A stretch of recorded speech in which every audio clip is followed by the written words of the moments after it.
Audio Jungle. Audio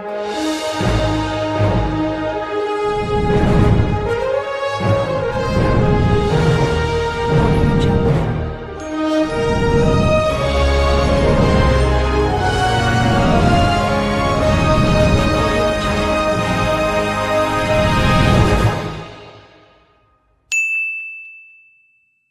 Hi everyone. So today we're going to talk about ERP. What is ERP anyways?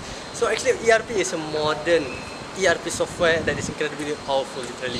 ERP usually is referred to a category of business management software actually. More or less it is being used by huge companies, typically suited to integrated applications that organizations use to collect and interpret the data, manage as well as other things as well. So let us get down in business to ERP. So, back to our question, where did ERP came from? The origin actually came from the Gartner Group.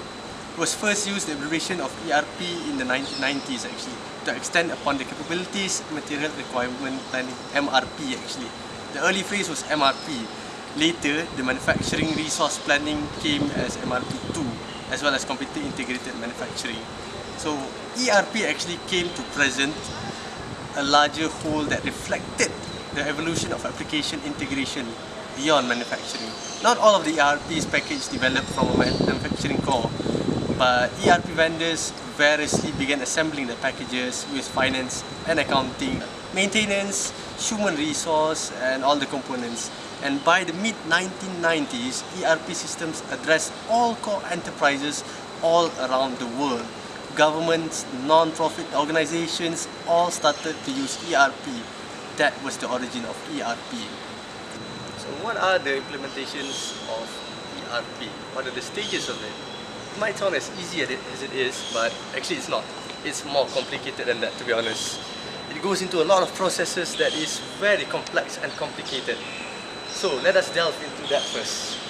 The first stage actually is more on discovery. It consists of knowing your company, what the vision of your company wants, what the goals of it are, and how to obtain it from literally what the company wants actually. Then it can be implemented. Second stage is more on planning and monitoring. It consists the process of involving and developing a strategy actually on how to complete the work, as well as the measure of progress and how to take action as it is. Then after that we go to the third part, which is analyzing the situation. This stage is more on detail level of discovery, to be honest. It consists of the processes that involve gathering details and analyzing the client's business needs. So let's say that before you go into an ERP system solution that you want to find out about it, or cloud ERP, you need to know what it wants and all the detailed information that it needs. After that, it goes to the building stages of it. So the process involves tasks identified in the strategy and how the process will be built up one at a time. After that, it goes to the stabilizing.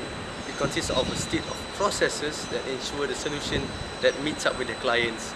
So how the ERP cloud processes links with the company itself. And lastly, it goes into deployment and into the real life environment where it starts working with the customers as well as the company itself. It may seem as the strategies are easy, but it's actually not actually. It goes beyond in depth. So now it's more on the challenges part. What are the challenges that we face while implementing cloud ERP in the actual system itself? Certain organizations have different perspectives, different ways that they're doing work. So it requires a lot more than that. So more or less, the challenges, there's a lot actually, to be honest. But let's focus on a few things first. One would be the selection of problem. What actually does the company has in terms of problem? What does it need to cater its problems, and how does it want to solve it literally? So there's no really right answer for it. There's a lot of factors, to be honest, if we delve in. But let's just delve into certain parts of it, like the technical issues of the ERP system. It is to be considered on priority level and the utility wise of it.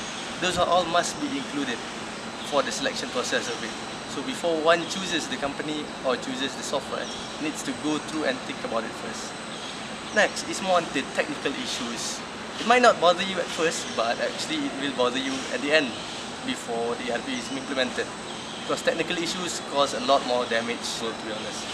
So like the current cloud or hosted delivery models can make the implementation more easier, less costly, But the thing is, it's more on data security and software customization. That is where technical issues come in.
Okay, for my part, I will be telling you about the advantages of cloud ERP.